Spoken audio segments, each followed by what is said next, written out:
आणि आत्ता आपल्या इथे सर्वाधिक प्रचलित चालणारा आहे, सर्वांच्या पसंतीस उतरणारा चंदनहार आहे।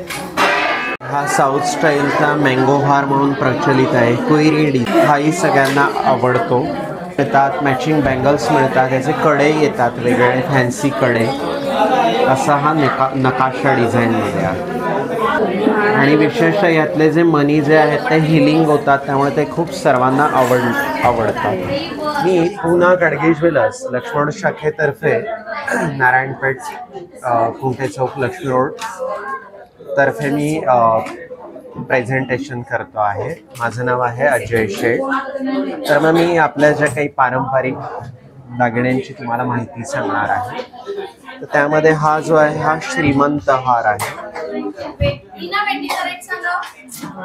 हा जो एक आत्ता नवीन प्रचलित प्रकार आहे तोही जास्त प्रमाणात वापरला जातो।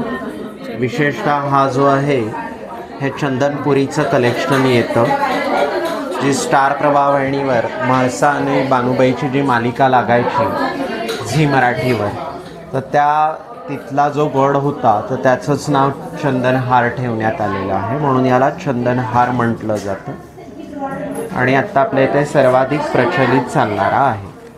त्यामुळे गळ्यालगतचा नेकलेस येतो, हार येतो, ह्याला विथ कानातलं येतात, चंदनहाराचे तोडे येतात, चंदनहाराच्या बँगल्स येतात, असा सर्वाधिक सण आहे। याचा विशेषतः वैशिष्ट्य म्हणजे हा कंबरपट्टा म्हणूनही वापरण्यात येतो।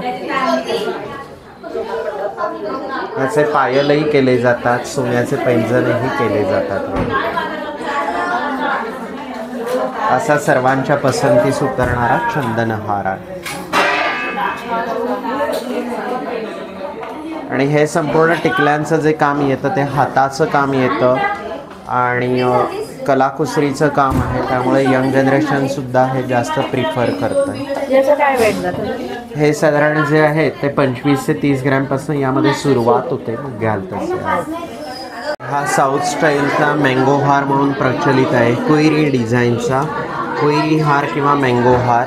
याला कोईमतुरी या प्रकारातलं म्हटलं जातं। विशेषतः याचे तासकाम केलेलं असल्या कारणाने सर्वांच्या पसंतीस उतरणारा असा दागिना आहे।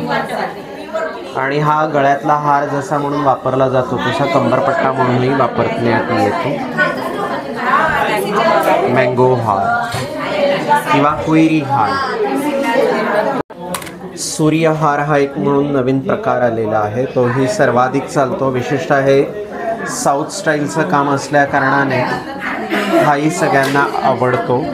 असा सूर्य नेकलेस आहे किंवा सूर्यहार म्हणतात याला। सूर्याची जशी किरणं असतात तसा यामध्ये वापर केलेला आहे, त्यामुळे तो सगळ्यांना आवडतो आणि युनिफॉर्मची सध्या फॅशनही आहे। विशेषतः ह्याला कोईमतुरी या प्रकारातलं असल्या कारणाने, कोईमतूरचं काम असल्या कारणाने कोईमतुरी नेकलेस किंवा हारही असं म्हटलं जातं। हा जो आहे हा साधारण 5.25 तोळ्यांचा आहे, तर हे त्यातलं बारीक व्हर्जन आहे ते 31 ग्रॅममध्ये आहे। मॅचिंग ह्याचा तोडा मिळतो, तर तोही असतो आपल्या रेग्युलर फिनिशमध्ये येतो, टेम्पलमध्ये येतो आणि अँटिकमध्ये येतो, असं तिन्ही स्वरूपात येतो। ते नकाशा डिझाईनमध्ये एक नवीन प्रकार आलेला आहे। हां, विशेष या प्रकाराचं वैशिष्ट्य म्हणजे की याला आखीव रेखीव काम असतं आणि या प्रकाराचं वैशिष्ट्य म्हणजे कमी वजनात पण दिसायला हेवी, असं या प्रकाराचं वैशिष्ट्य येतं, म्हणून याला नकाशा डिझाईन्स म्हटलं जातं। तर याचं काम करण्याची पद्धत म्हणजे की याचं एक शीट तयार असतं गोल्डचं आणि त्याच्यावर हाताने एनग्रीव करून ते काम केलेलं असतं, म्हणून याला नकाशा डिझाईन म्हटलं जातं। हे त्या प्रकारातलं आहे। हो, याला इयरिंग्स मिळतात, मॅचिंग बँगल्स मिळतात, त्याचे कडे येतात वेगवेगळे फॅन्सी कडे, असा हा नकाशा डिझाईनमध्ये आहे। ते टर्किश डिझाईन म्हणून आत्ता एक नवीन प्रकार प्रचलित झालेला आहे। विशेषतः हे संपूर्ण तासकाम केलेलं असलेली ज्वेलरी असते आणि कमी वजनात आणि फ्युजन वर्क असल्या कारणाने यंग पीपलला हे जास्त आवडलं जातं आणि हे वेस्टर्न आणि इंडो वेस्टर्नवर वापरण्यात येण्यासारखे दागिने असल्याकारणाने यंग जनरेशन जास्त अपील करतो. खूपच सुंदर असं दागिने आहे बघा. आणि विशेषतः यातले जे मनी जे आहेत ते हिलिंग होतात, त्यामुळे ते खूप सर्वांना आवडतात. तर ह्यामध्ये बेसिक रेंज साधारण 15 ते 20 ग्रॅमपासून सुरुवात होते, मग कस्टमर घेतील तसे. आणि हारांमध्ये साधारण 25 ते 30 ग्रॅमपासून सुरुवात होते. आपण या पेंडंटची डिझाईन चेंज करू शकतो का याच्यामध्ये? यात चेंजेस काही होत नाही किंवा ऑर्डर हा प्रकारही नसतो, कारण काय हे संपूर्ण जे येतं ते वेंडरकडनं लॉट वर्क येतं, तर त्यामुळे चेंजेस या प्रकारामध्ये काही होऊ शकत नाही. पण याला मॅचिंग बँगल्स येतात, ब्रेसलेट्स येतात, कानातली मिळतात, पेंडंट सेट्स येतात. तर यामध्ये तुम्हाला सर्वाधिक कलेक्शन्स बघायला मिळतात.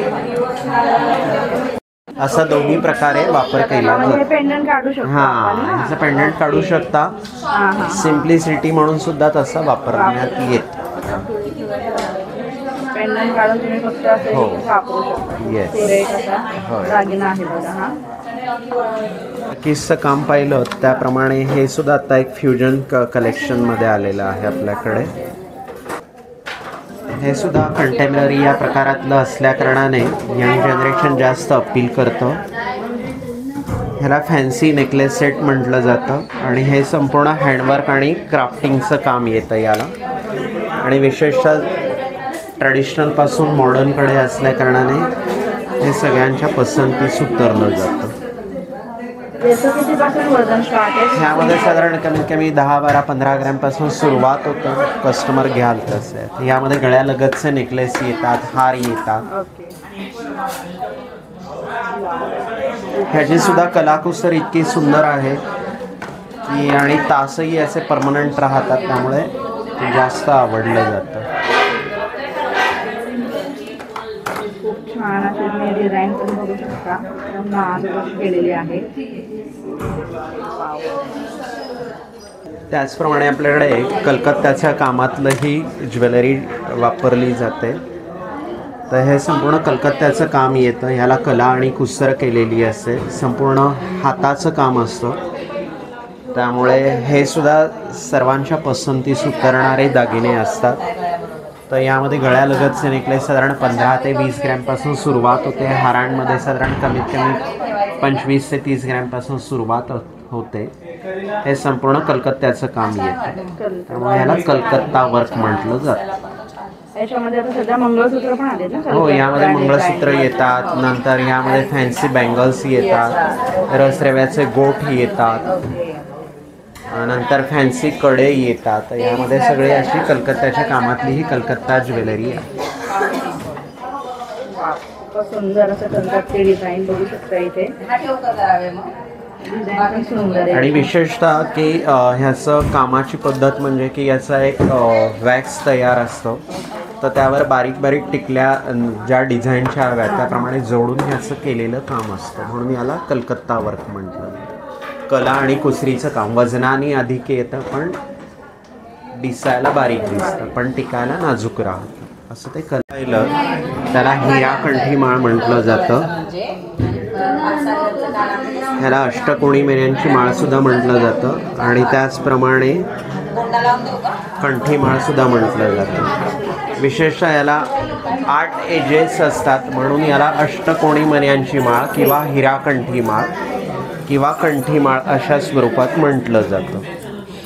ह्यासुद्धा आपल्या इथे सर्वाधिक चालणाऱ्या आहेत आणि विशेषतः बारीक मणी असल्याकारणाने कस्टमरला आवडते. हो, यामध्ये 1 पदरी 2 पदरी अशा दोन्ही स्वरूपात येतात. त्याचप्रमाणे ही जोंधळी माळ म्हटली जातं. ह्याला विशेषतः ज्वारीच्या आकाराचे बारीक आकाराचे दाणे असतात, म्हणून याला जोंधळी माळ म्हटलं जातं. ह्यामध्ये सुद्धा 1 पदर 2 पदर अशा स्वरूपात मिळतात.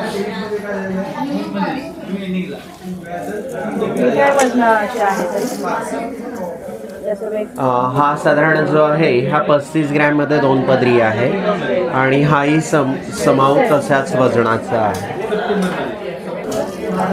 त्याचप्रमाणे ही भोपळ्याच्या आकाराची भोपळी माळ आहे. विशेषतः याला भोपळ्याचा आकार दिलेला आहे म्हणून याला भोपळी माळ म्हटलं जातं. तर यामध्ये सुद्धा आपल्या हाय फिनिशमध्ये येतं, टेम्पल फिनिशमध्ये येतं, अँटिक फिनिशमध्ये, अशा तीनही स्वरूपामध्ये येतं.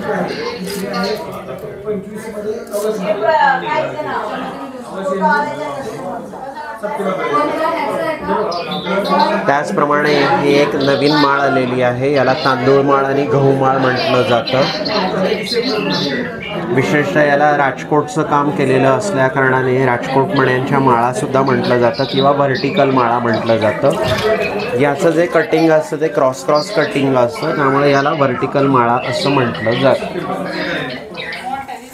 त्याचप्रमाणे ही गहू माळ आहे. विशेषतः याला गव्हाच्या आकाराचे मणी वापरलेले आहेत म्हणून याला गहू माळा म्हटलं जातं. हे टेम्पल फिनिशमध्ये केलेलं काम आहे. त्याचप्रमाणे ह्याला तांदूळ माळ म्हटलं जातं.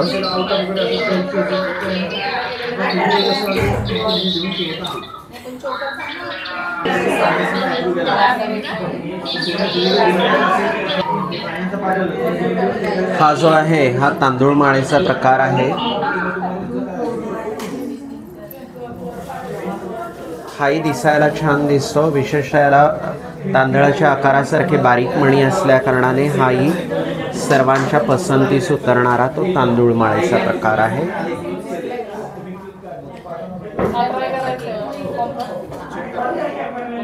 त्याचं वजन साधारण आहे ते 5.5 तोळ्यांचं आहे आणि गहू माळ जी आहे ही 6.5 तोळ्यांची आहे.